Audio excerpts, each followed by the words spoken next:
কালিন্দীপাড়া দুর্গা পূজা মন্দির। আমি মোহাম্মদ মুজাম্মেল হক, সহকারী উপজেলা শিক্ষা অফিসার, আর এই পূজা মণ্ডপের টেক অফিসার হিসেবে দায়িত্বরত। আমি এই পূজা মণ্ডপের সার্বিক দিকগুলো নিয়ে আলোচনা করছি। এই মণ্ডপের যিনি দায়িত্বে আছেন ওনার সাথে ওনার যা আমাদের প্রয়োজনীয় তথ্য ছিল, সিসি ক্যামেরা আছে কি না, উনি সিসি ক্যামেরা লাগাইছেন। ওনাদের নিরাপত্তার টিম আছে এবং স্বেচ্ছাসেবক টিম গঠন করা হয়েছে। পাশাপাশি আমাদের যে আনসার ভাইরা আছেন তারাও তাদের দায়িত্ব ঠিকমতো পালন করতেছেন। আমরা এই মণ্ডপের সার্বিক উন্নতি কামনা করছি এবং যথাযথভাবে যেন দুর্গাপূজাটা উৎসব করতে পারে সেই দিকে আমরা সর্বাত্মক সহযোগিতা ওনাদের কামনা করছি এবং আমরাও সার্বিক সহযোগিতাভাবে এবং সার্বক্ষণিক আমাদের মনিটরিংয়ের ভিতরে রাখছি।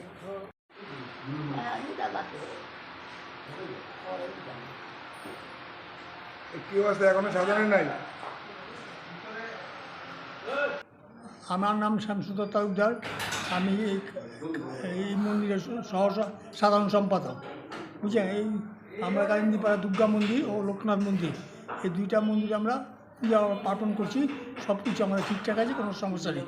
আনসার বাহিনী ঠিক আছে, পাহারাদার ঠিক আছে, আমাদের প্রস্তুতি খুব ভালো এবং এই প্রস্তুতি নিয়ে আমরা কাজ করতেছি। আশা করছি পূজা ভালো হবে, সমস্যা হবে না, কোনো লোকজনও আসবে, সব কিছু হবে। কালিন্দীপাড়া শ্রী শ্রী দুর্গা মন্দির, লোকনাথ মন্দির, আমরা এই মন্দিরে পূজা পার্বণ করতেছি এবং আমাদের সব কিছু সমস্যা সমাধান করা হয়েছে। কোনো রকম পাহারাদার আছে, সব কিছু আছে, পূজা ঠিক মতো চলছে, আমাদের কোনো সমস্যা নেই। আমার প্রস্তুতি প্রায় শেষ। নিজস্ব বলতে আমরা গত পূর্বের মতো যা পূজা করতে, এটি আমাদের উদ্দেশ্য, পূজাটা ঠিক মতো করে যাওয়ার জন্য।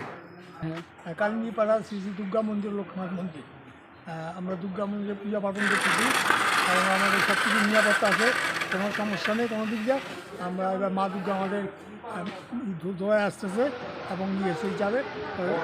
ঝড় তুফানের বৃষ্টিপাত হলে বেশি সম্ভাবনা বেশি, তো দেখি মা এখন কী করে।